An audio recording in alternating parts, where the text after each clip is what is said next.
Assalamualaikum warahmatullahi wabarakatuh. Hi everyone, how are you today? I hope you are all in good condition.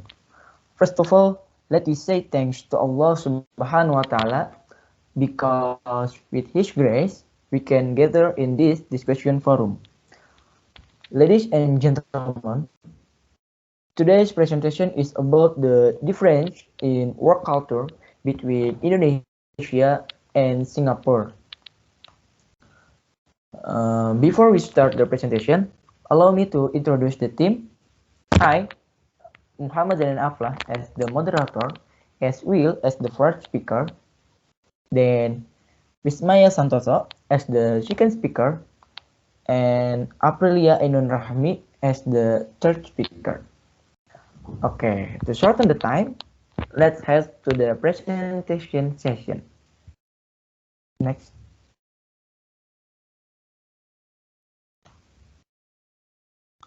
The first difference work discipline. Next.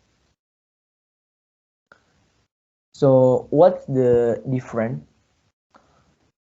In Singapore are very famous for their time discipline, especially during working hours. They really value time because time is money. They will not waste time in vain. Meanwhile, in Indonesia, currently trying to maximize the education of the entire community to be more disciplined in order to able to complete various efforts, including working more effectively or more efficiently, and also various stricter regulation indirect provide education to the Indonesian people to be more actual, so they are not inferior to workers in Singapore. Next speaker is Wismaya. Second, worker mindset of Indonesian and Singaporeans. In Singapore, the worker have a mindset that does not procrastinate on work and try to finish their work on time. And in Singapore, they really value the time they have. In fact, they are willing to do several jobs at once. In Singapore, they use independent monitoring. As for the Singaporean community, business and trade are very important more than anything. Sorry, but this is the reality. As a result, the population is very individualistic, because what is in their mind is only to make their business progress.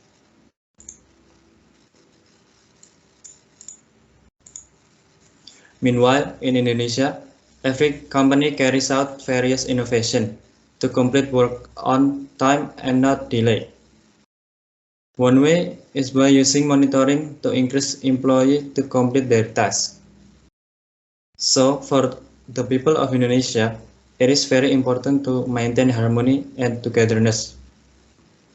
In the difference in mindset between the Indonesian people and Singaporeans is that the orientation of the Indonesian is more toward national unity. Their whole life, they devote themselves to national unity. Okay, next.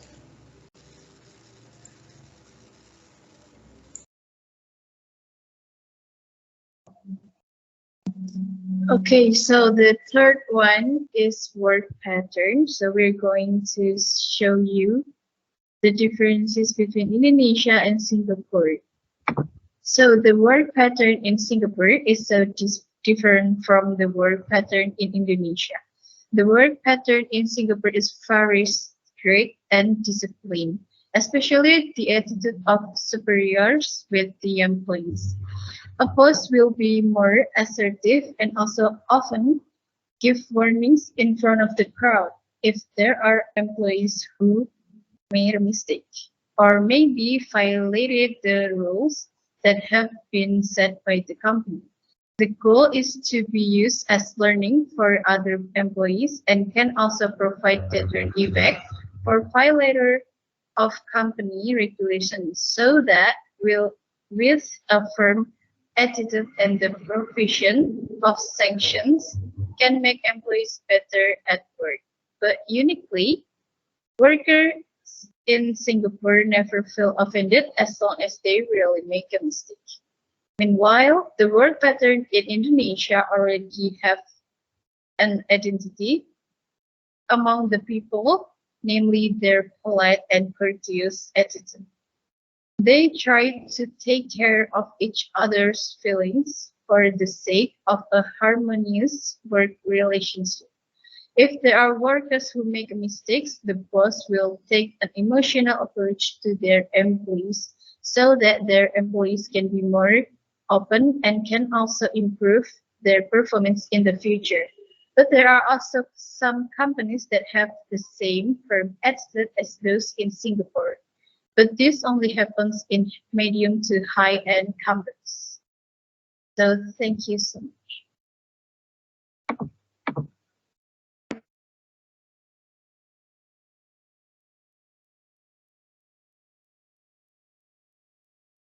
Okay. Finally, we come to the end part of our presentation. We would like to say thanks again to the audience for active participation. Hopefully, the presentation will be beneficial for you all. Thank you for your attention and Assalamualaikum warahmatullahi wabarakatuh.